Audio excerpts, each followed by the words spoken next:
Okay. Maseches Bava Metzia, let's go. This is an exciting, amazing sugya. What happens if somebody lo aleinu is captured? He fell into captivity, Rahmana litzlan. And now what's going to happen? Well, first of all, the shiur is Nishmas of Imori Menachem and Akiva Ruth Bashalom Sobas Moshe Lerafuas, my brother, Moshe Arya ben Nechoma. Please, David, Moshe Arya ben Nechoma, as a procedure. Moshe Arya ben Nechoma, Lerafuas, Aviva Bas Dvoiro, Betzach Shachol Esol. I'm not saying all the choilim, but everybody is included. Yeah, okay. Now, what are we talking about over here? Let's say that somebody fell into captivity, right? You don't know what's going on with him, and what do? Beis Din may sometimes possibly be moirid, which means they appoint someone to take care of the assets of his fields, so his fields don't get neglected and destroyed. Okay, that's a general story over here.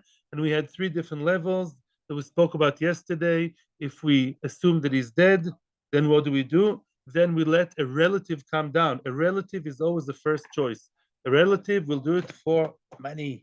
A relative that will get the either like a sharecropper or the entire thing that's going to get the payers of each and every year. Why a relative? A relative has something in it. He knows maybe the relative is dead, meaning the one captured, his father's brother may be dead. So he's going to look after it nicely, knowing that he has something in it. There's something in it for him. People are not always so, charitable. So that's the first choice. Now, what happens if we don't know whether he died or didn't die? That was machloikes between Rav and Shmuel, or Shmuel Gamliel and Rabbanon, yes or no. And even if yes, he only gets like an oris. He gets percentage, not the whole thing. Okay, very nice. Now let's go to I have to correct something I said yesterday. We spoke about the third category. What was that category? A person that is retushin. He left to Chutz Laaretz, even if he left quite abruptly. We don't know why he left, and the field is left fallow. Lamaisa, as long as he could have appointed someone and he didn't, I saw in the Rishonim what Mechavrusa said, I saw it in the Mukesef, I think, Aveda Midas. If the person we know left not in a great rush, not in a way that was crazy, we know that the person left and could have appointed someone and he didn't. That means he decided that his field should lay fallow. Why? Because so you don't have to be over interfering. Don't be a shviger. Don't be a shviger. Don't get into his field and try and dafka manage the field through somebody else. Maybe he doesn't want people touching his field. He's a private guy. He has his own interest, his own thing. As my British friends say, my home is my castle. Right? That's it. We'll get out of here. And even if someone did get inside there and improve the field, you'll only get minimal feedback. Now, one thing I want to fix and correct what I said yesterday. I don't know if it's completely wrong, but it's not Rashi is not like me. If you remember, the very last piece yesterday was what happened if somebody runs away, runs out of the country, wasn't captured, he runs out because of murder. I assumed he means to say merodin, that there are murderers who are after him. The mafia is after him, and the mamish running after him. So although he wasn't captured, but Lamaisa, he is so rushed and so out of his mind, yeah, not with his wits are not with him, then we say, of course, he didn't have time to appoint anybody. That's an Aveda, misken. So then you do appoint someone to be in charge of his field.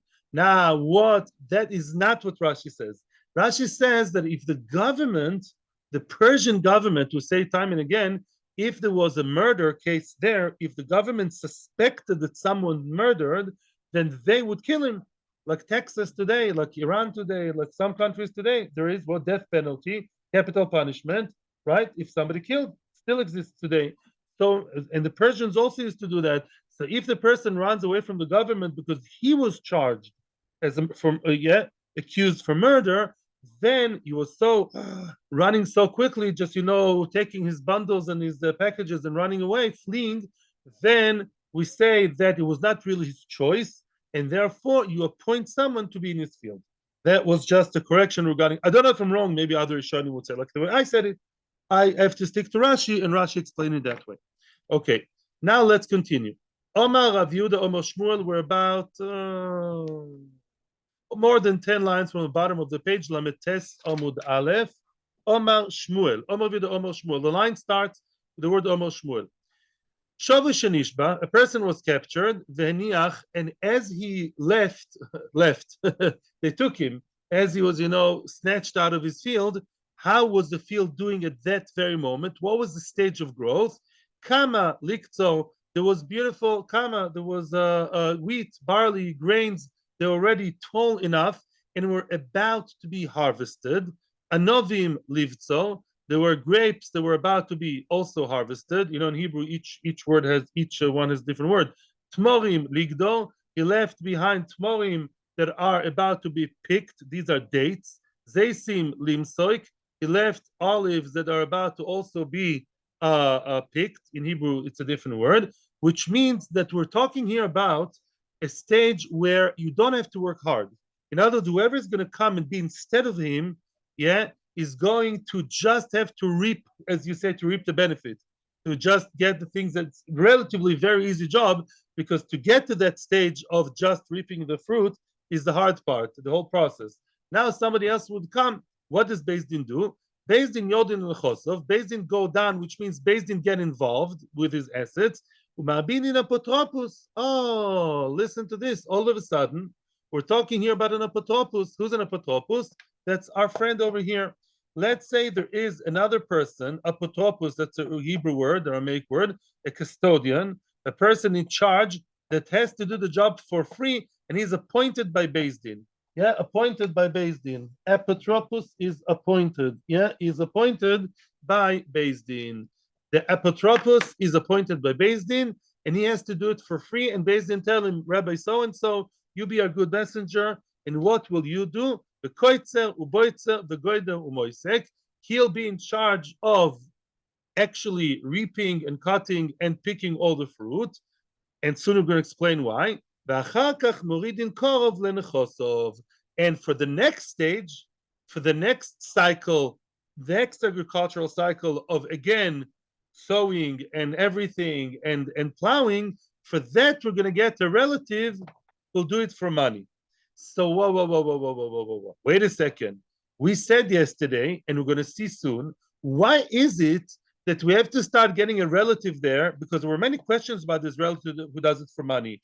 And at the end of the day, if the captured guy will come back, he lost some of the money, right? The money here is actually fruit, for fruit money, for fruit, right? He's going to get a lot of the fruit for himself, either a percentage or the whole thing, right? Right? Why? Why can't we just right from the start get option 3 and get an apotropos to do it for free?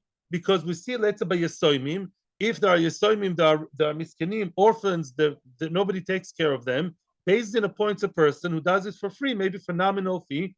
He does the job to take care of them. Why don't Beis Din do it over here? So we saw already in the Ritva, he says, no, nobody with his right mind would do it. It's just a hard job. People who don't have such amazing rachmanus and an adult, it's not a child that it's a real mitzvah to help him, because a child, somebody else will take advantage and just exploit them. An adult who's in captivity is not such a misken, because the Maaseh the Gemara said his field, hopefully will come back at some point, or if we'll know that he's dead, his adult relatives will come, the heirs. It's not a completely lost thing. It's temporarily lost. So people would say, why do you need this headache to take care of an adult's asset? Nobody would actually do it. Nobody would do the apotropsis. That's why option 3 is not a really good option. However, so why are we saying now that when it comes to reaping and cutting, then apotropos would do it? Say the Rishonim, I don't remember if it's Mukheres of the Ritva, I saw a few Rishonim here, or maybe the Rosh. The Rishonim say it's easy street, easy life. Because it's an easy thing to do, such an easy thing to do, which is just to reap, just to harvest, it's not such a big thing relative to the whole cycle. And such a thing, even an apotropos would do it for free if he's asked to do that by Beis Din. Now, frag the Gemara, one second, we're going to close the cycle now. Frag the Gemara, velukim apotroi po leoilom. If so, if once the apotropos is there, says the Ritva, reaping and cutting, why don't we say, listen, Rabbi Apotropos, once you're here, why don't you stay here for the next 4 or 5 years until we deal with the Hamas and get the guy free? Why don't you stay here and just do the whole thing already? Why do we say that? Answers the Gemara, no. As we said before, now we're saying again, Apotropos diknani loy mukminan. Diknani are people with beards. Dikna is beard. People who have beards, which means people that are adult, such people, we don't actually get an apotropos to deal with their things. Why not? Yeah, why is this the very last option, if at all? Why is this option the worst option, which we don't go for? Says Rashi, go find one. A Beis Din doesn't have to go crazy and look for the volunteer who's going to be a friar, excuse my language, who's going to start dealing for years on for free, yeah, with what? With someone else's money. I feel very bad for the guy that is in captivity, but why am I supposed to really take care of everything? It's just not a common thing. According to Rashi, you tell me, what would be if we found a good soul? Let's say we found a guy who's a tzaddik, bal muser, choshuat, sweet guy with time in his hands. You know, he's retired and he's nice and he wants to help the captured guy. So now you'd say, I'll do it for free. I'll help. I'll do it for free. According to Rashi, great. If enechanami, you can find a person who'll do it for free, yeah, then he goes to the top of the list. We prefer that over other people that are relatives, and later on we'll see relatives may have his shortcoming too. Well, I'll be with you soon, I promise. Says the Ramban no. Says the Ramban no. Because a person who does it for free will not work as well as a person who does it for money, and that's the sad reality. Ramban argues in Rashi. Ramban says no. Beis Din are not ma'abed b'apotropos means they shouldn't, not that they can't. Even if you find a guy who says, yeah, I'll do it for free, and you have a relative who says, I'll do it because I'm interested, I want to get the benefit, plus I'm also the guy who's going to look after it very well because I have in the horizon, I have, beyond the rainbow, what do I have? Potential ownership.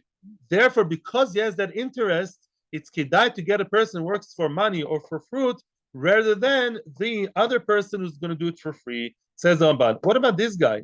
Let's say someone else will do it for money. That's also good. That's a ritva. In other words, enechanami. Let's summarize. The best option is to get, according to the Ramban, get a relative who'll do it for his own interest. People who work with interest, they work better.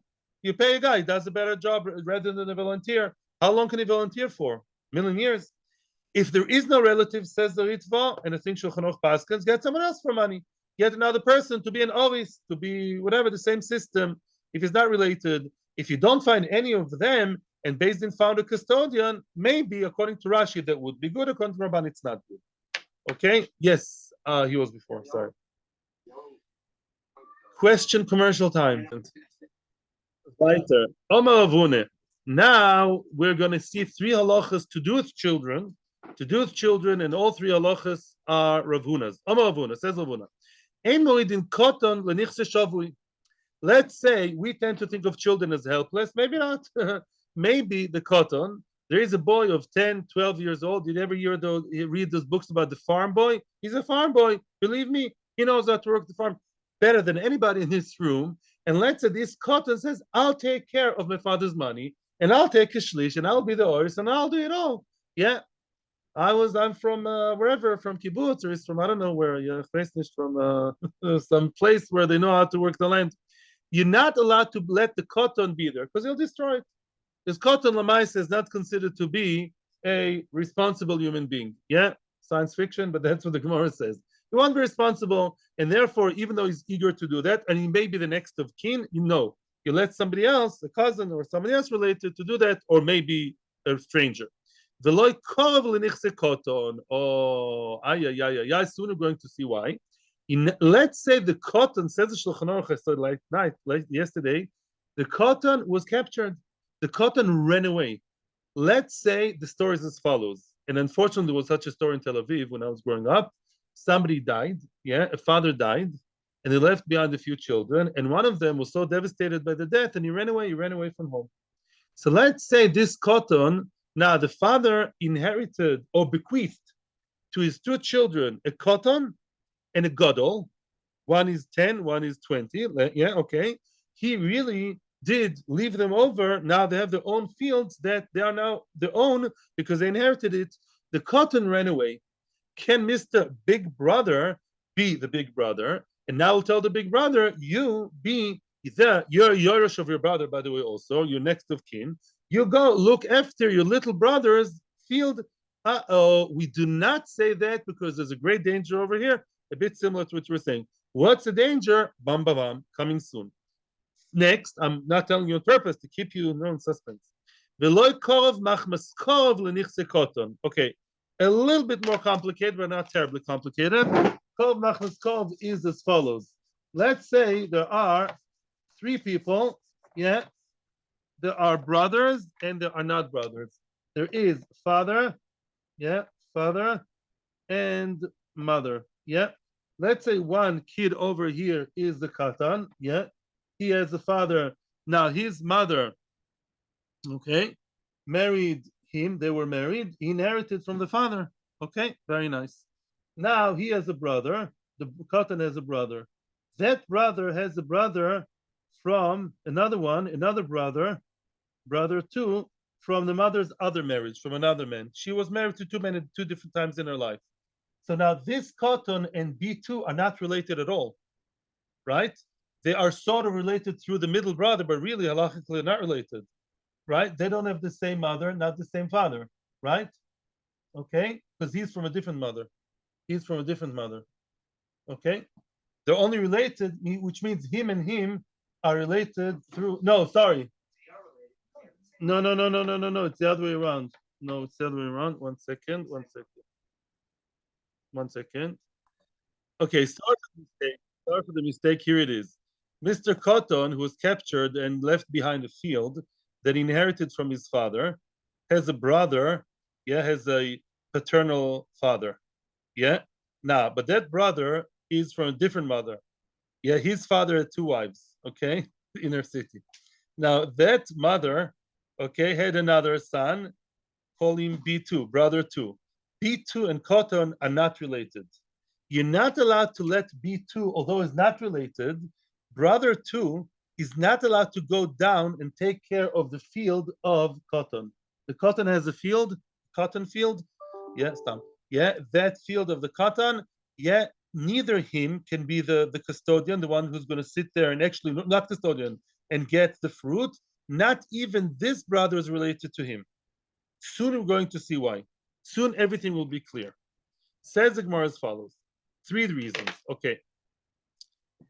Number one, now we're going to explain all three statements. Statement number one, a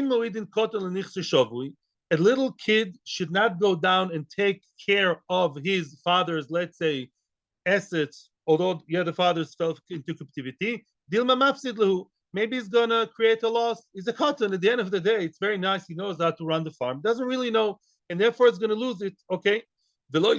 Sorry. Oh, the relative of the relative, brother two, and cotton, he, brother two, should not touch the cotton's field if the cotton himself was captured. Why? We're talking here that they are brothers through the mother. This brother of the cotton and the brother's brother are brothers through the mother. And what's the problem there? Let's continue. Let's continue. This brother too should not be in touch and should not go down to work the field of the missing cotton who ran away to Eilat. Similar to Yosef's issue. What's going to happen, you tell me, when big brother is going to be there for quite a few years and he behaves like a complete bailim? He takes care of everything. He reaps and he sows and he dances and whatever you want to do in the field, he does in the field and he gives meiser. And then the cotton comes back from Chul.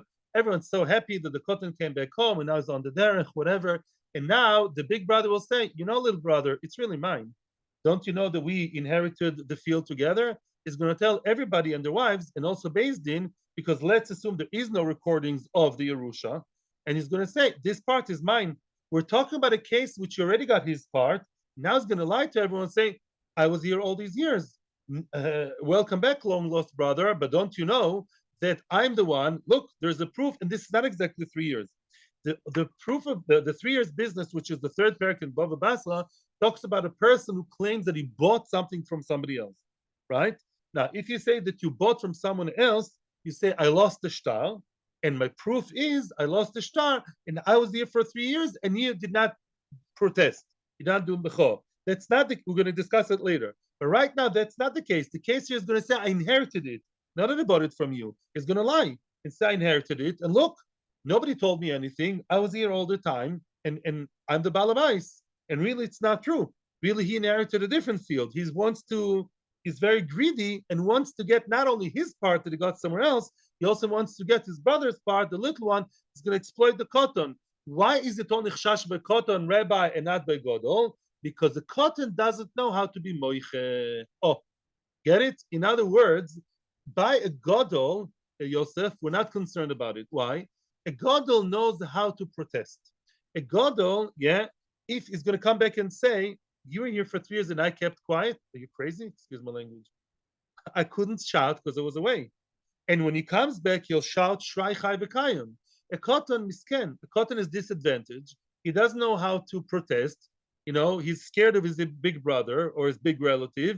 And being in a disadvantage, you know, he'll shut his mouth, you know, and his brother said, you better shut up. He's going to call in the middle of the night. Or, and I'm saying, like, I'm sorry for my language, but Lamaisa, yeah, a cotton is a disadvantage of not being able to do mecho.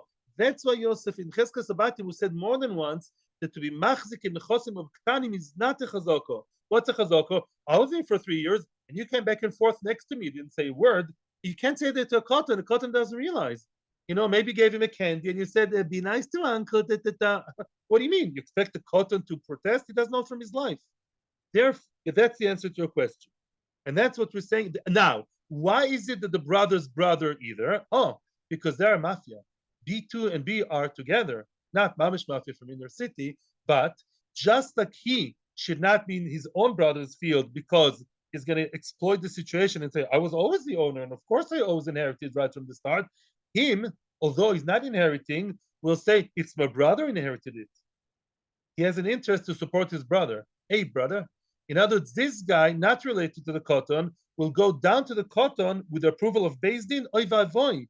He's on his party, from the M party, from the mother, they are brothers. And therefore, he, where Choshesh, would work for him and say, that field, no, you inherited from, he is the one who inherited from the father, and not you, Mr. Cotton. And the cotton will say, okay, I don't know, I'm going to play my whatever marbles. And therefore we say that even the brother of the brother, even though he's not related, should not go to the field of the cotton. That's what we're saying, the 3 statements. And soon we're going to start today's shiur. Omar Rove, says Rove, Shma minei mide Rav Huna, from Rav Huna, that says what? What did Rav Huna say? Rav Huna said, oh, we're so protective of the cotton. And what do we say? Don't allow a relative to come to his field. Yosef, now the question is, what about a stranger? How come that another person, not an apotropos, remember option 2 or before? Let's say there's another person who's not related, no relatives is interested to take care of the cotton's business, but there's another person who'll do it for money. And he'll reap and he'll sow and he'll plow and do everything for many years. And we say, yes, this person may go down to the cotton's field. How come we're not concerned that a stranger will say, it's mine and I bought it from the cotton and I was here for 3 years? That's your question. Says the Gemara, from the fact we were not concerned about it, Shma min Amud Ravuna, from Ravuna, I can derive, I can learn, I can conclude, ein machzikin benichse cotton, which means if a cotton, as I told you before, regardless of anything or anybody or this, as long as there's the field belongs to a cotton, to a minor, then any person who comes and sits there for 3 years, and then the cotton at the age of 14 comes and says, his lawyer calls him at some point of the cotton, once he's above bar mitzvah, and says, you know, Mr. Cotton, you know that, somebody sits in your field and the field is really yours, and the cotton's going to come and say, yeah, the cotton who's already post bar mitzvah comes and says, hey, mister, you're sitting in my field. And the person sitting on the tree, I was here for 3 years and you didn't tell me anything, and you were here going back and forth, not even captured, you were around. That is shtuyot. Ein machzikin benichse cotton. To say to a cotton, you were here for 3 years and you kept quiet, and that shows I'm the owner, because otherwise you would have protested. You can say that to anybody above bar mitzvah, which we already relate to them as gedolim, or above 20, some say, the chloikis. But below bar mitzvah, you can't tell a 10 years old, why didn't you protest? Shtuyot. And therefore, if we know that the cotton was the first owner, we'll say no. We say the fact you're there, show a shtar, show a shtar. If you don't show a shtar, you bought it from the cotton, you can't just say, I lost my shtar, and I'm here for 3 years, and he kept quiet, therefore it's mine. The cotton, it just doesn't work. 1 second. The afilu, and we now maximize the chiddush, the afilu higdil, even if he was a gadol, which means, let's say, for 3 years as a cotton between the age of 10 and 13, 11, 12, 13, the big man was there and he was eating the fruit and sitting like an owner, behaving like the balabais. And then 3 years later, when the cotton became 14, 15, 16, the person was still there, kept his residence there, his behavior there, and the teenager didn't tell him anything, we say no. Still, your chazaka is nothing. And we don't say now that he's grown up, he should have protested. Why not? Why don't we say once he's a grown-up person, he's 13, why don't we say the fact he didn't protest shows that I, the one sitting there, I'm the owner? Because you know why? He grew into that.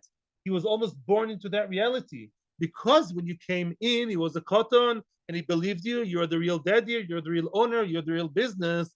So he kept believing that lie even after he became a gadol. That's why he didn't protest. Only when you come into the field in the adult life of the owner, then he can say, I came in, packed my suitcases, unpacked them, I was here. He kept looking at me very happily, not saying a word. Only if it started in his adult life and continued for 3 years and he didn't say anything, only then he can claim you lost the shtar and you're the owner. Okay, quick questions now. We're only at the beginning of the Amud. Yes, sir. Let's just summarize. No, by a brother, we are saying the brother should not move and move in to the little brother's field. And why? Because he doesn't have to say that he bought it and he was there for 3 years. Even if he's there for half a year, he'll just say, I'm the one inheriting it. It's much more dangerous because he really did inherit some of the parts. He's blurring the borders. He wants to say, I inherited. Yeah, really, that field is what I inherited. He's blurring borders of things that he really does own. He owns the other part of the field. He owns the other part of the Yerusha. But a complete stranger, we're not choshish, because a complete stranger can't say, I inherited from your father. Can't say shtuyot like that. He's not an heir. He can only say, I bought it from you, and I lost the shtar, and I'm here for 3 years. That you cannot say by a cotton.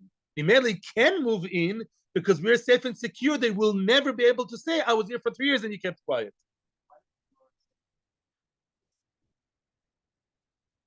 That's Yerusha B2.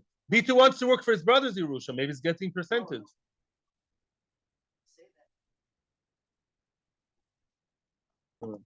Right. Now let's talk about the brothers. Oh, when are we concerned that a brother, let's talk about the regular brother. Which brother should not go to his friends, his little brother's field? One connected through the father.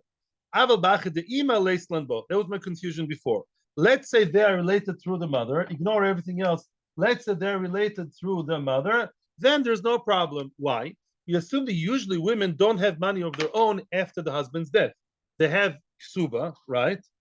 So, but they don't really usually have their own money. And therefore, if the mother is the one who connects them, and these are the fathers, yeah, you have to switch over. Different fathers, but they're only connected by the same mother. They're not connected through Yerusha, Bichlal. So we assume now. And therefore, there's no chashash. He's his brother, but he's not his Yerusha brother, as you very nicely said, Yaakov. Says the Gemara more, another limitation, meaning a brother through the mother may go down to help in his little brother's field if the little brother is captured in Iran. That the end also also this brother, you know what kind of land he should not go into because it can get very confusing and he can easily lie that he inherited it from daddy and not the little one in a land, a piece of land. If it's an apartment or a flat, then there's no chashash. Why no chashash? An apartment is usually surrounded by shchenim, the neighbors, and the neighbors know. The neighbors would say, "This guy came in, yeah," and the brothers, you know, the shchenim made. The shchenim would say, "We know that the cotton is one who originally had it." You understand? The brother wants to say, "This was always mine," says the big brother. Since daddy died, it was mine, not yours, you little one who came back from the captivity. It was mine all along. If you have a neighbor that can attest differently, the neighbors know. They live in the building, they live in the neighborhood, and they know there are people around. A field is in a faraway place. As here, you have neighbors, they can tell the big brother, you're a liar. We know, we remember when your father died, and everybody spoke about the fact that this apartment in Nachal Kishkush 45, it was inherited to a little one. It's also big news. The little kid inherits an apartment. And therefore, the big one won't be able to lie so easily against common knowledge. And another exception, Also in the land, we're only concerned that the big brother will lie to the little one. It's only true if they did not have a proper itada, which is the shtar chalukah. I told you before, remember, the Yerusha was not recorded. They didn't go to the lawyer or the liar or to Toin Rabboni or to the notary. Then everything is mixed up, and the big one can take advantage of that mixed up and say, I was always the owner of this. But if the father smartly, or maybe the brothers, I don't know, I think it's the brothers do it, they wrote an itada, not a will. He wrote a will. The itada means a shtar that says clearly, Ost Yerusha, I got this piece of land, and you got the other piece of land. Then if there's an itada written, no problem. Go to Beis Din's offices, whoever holds the itada, and the itada says that this apartment or even this field belongs to the little brother, and then you may, yes, let the big brother come in because you won't be able to lie against the shtar. The shtar says outright that this field belongs to the little brother. Aval ovid itada kala islo. Once also there's an itada, the Gemara adds a factor, there's a coil, which means we all know that shtars have a call, which means when Beis Din writes a shtar, then there is rumors, there's a voice, there's common knowledge, and everybody knows, oh, this piece of land belongs to the cotton because it was written. There's a shtar with Eidim, with the whole thing, and therefore he can't lie. Says the Gemara, Velohi, wow, whoopa. Now the Gemara is going to turn, everything was so nice, beautiful svaras. The Gemara basically is now regretting everything it said from the Kula side. What did we just say? We gave a lot of exceptions to the rule, all kinds of cases where big brother may go down and yes, eat and yes, work, like getting the third and getting a, why? Let's say only through the mother, let's say it was an itada, let's say it was an apartment, then it can go down. Says the Gemara, velohi. No. In other words, we're going to regret it to not be machmir and always, always forbid the big brother from entering the little brother. Why? Because Chazal, in the words of the Rishonim, they're always extra machmir when it comes to little children, because little children can very easily be taken advantage of, right? Velohi continues the Gemara and puts everything topsy-turvy backwards. Lo ishnachi de abba, velo ishnachi de ima. Even if they're brothers through the mother, there's still a concern. There's a concern. What's the concern? Why? Mummies sometimes do own what? They do own land. And look at what his guy is going to say. The Chashash is as follows. Yeah. Now, yeah, this guy, the cotton inherited from his father. So what's the Chashash? The Chashash is as follows. This guy will come and say, you know that field that my little brother inherited from his father? You know what? It was never really my father's. No, it was really my mother's. You know why my father was the one who always held it and took care of it? Because it was nichse milug. Who gets all the rent and all the fruit of milug? My father. My father died before my mother. My father died before my mother. And therefore, that went back to her automatically. As we said yesterday, upon death or divorce, the mother becomes a big millionaire, regaining her nichse milug. And really, that nichse milug, which you thought belonged to him, no, they belong to her. And she is our common moirish. She is a common bequeather. And therefore, I really deserve the whole thing, or half, or something, at least a half. Because we're concerned of that, we don't allow even a maternal brother to go down to the field. He may play shtick. And what? Listen. Let's say there's no itada. Whoa. Loishna arasa veloishna bati.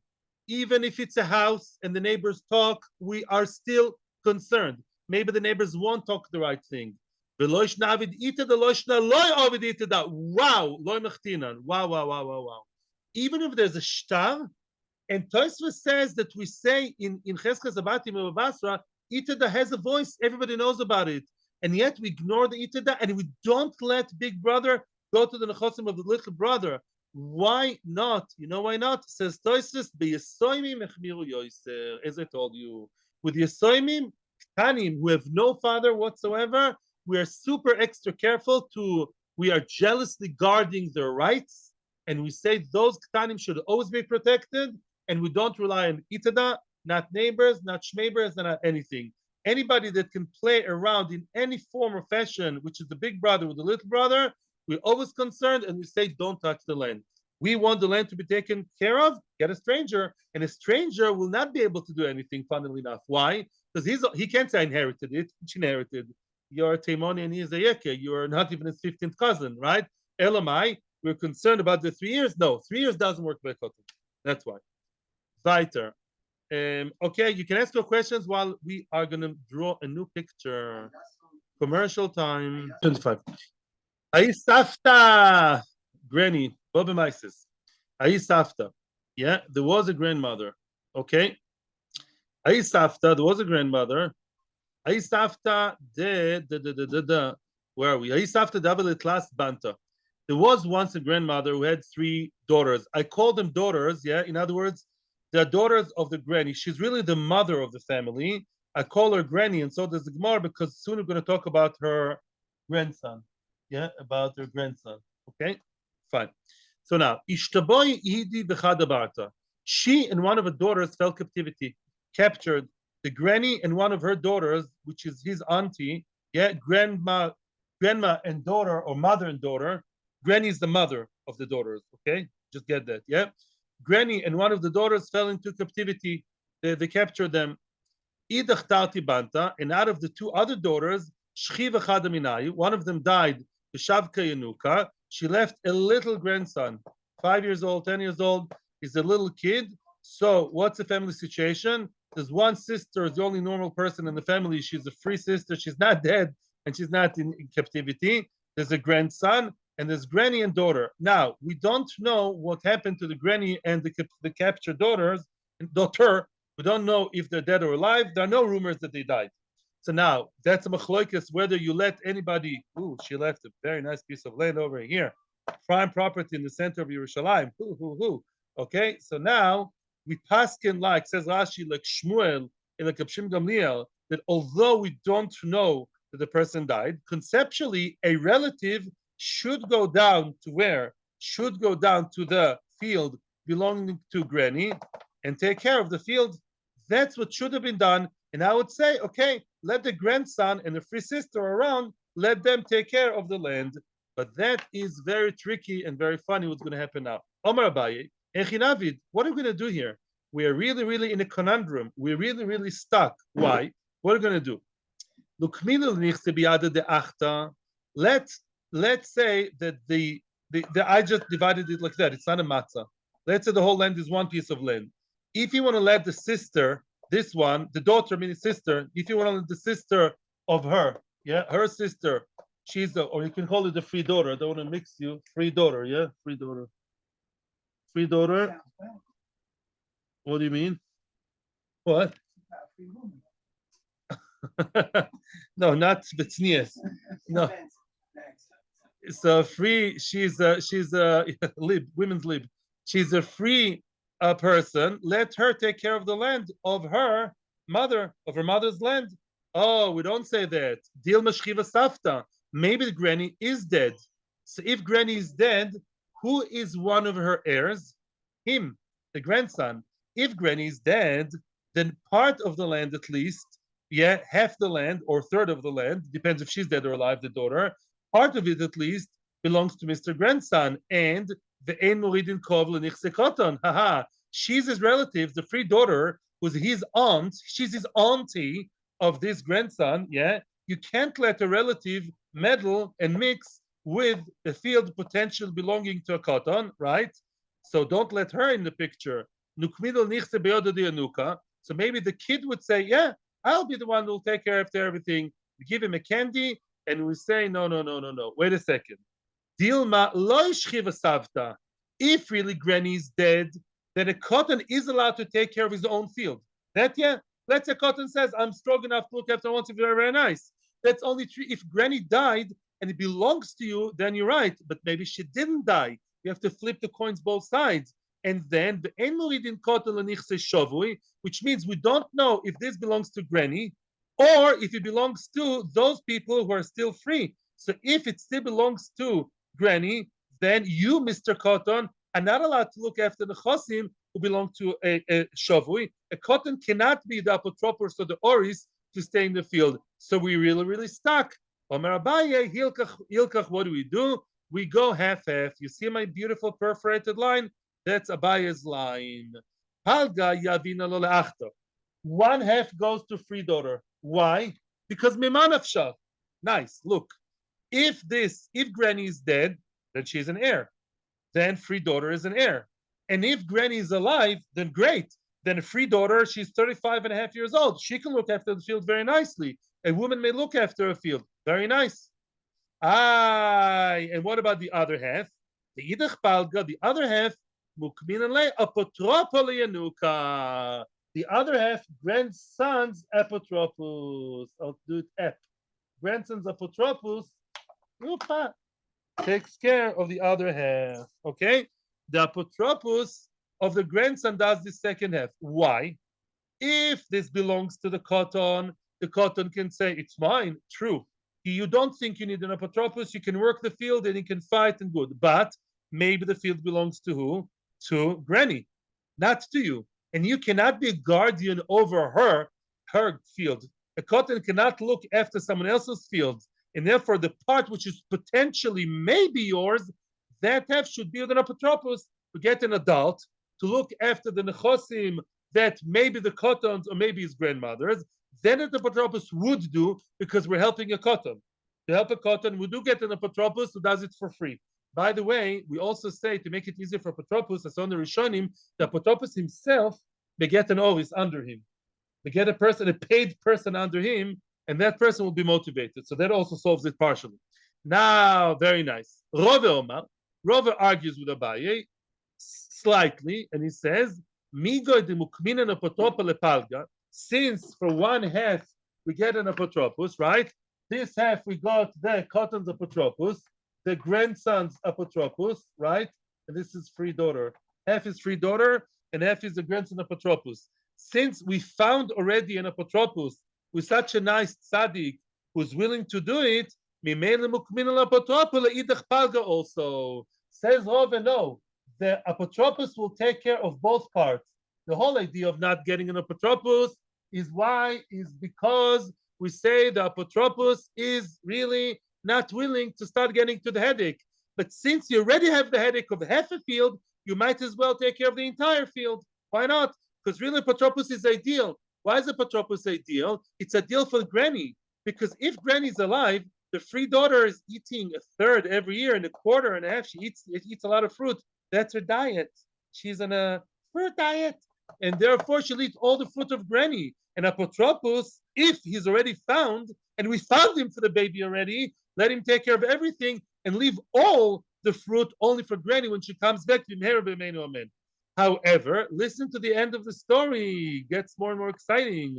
Lasoif, you know what happened in the end? Shamu deshchiva safta. How comes your eyes are dry? Heartless people. Yeah, she died. Zechoina livracha borch dan emes. Granny is dead. Really, she died in captivity. And the daughter is probably still alive. We don't know. She's still in the soffit, right? Oh, now the field is divided into three. Now let's redivide the field into three. We know the granny is dead for sure, right? Now, if granny is dead, but the daughter is not dead, then she has three heirs, right? Captured daughter, free daughter, and grandson. Oh, so now it's quite simple. Omar Abaye, tilta yavina leleachta. 1/3 goes to the free daughter because that's for sure hers, because she's her mother's daughter. 1/3 go to the tilta yavina leinuka himself.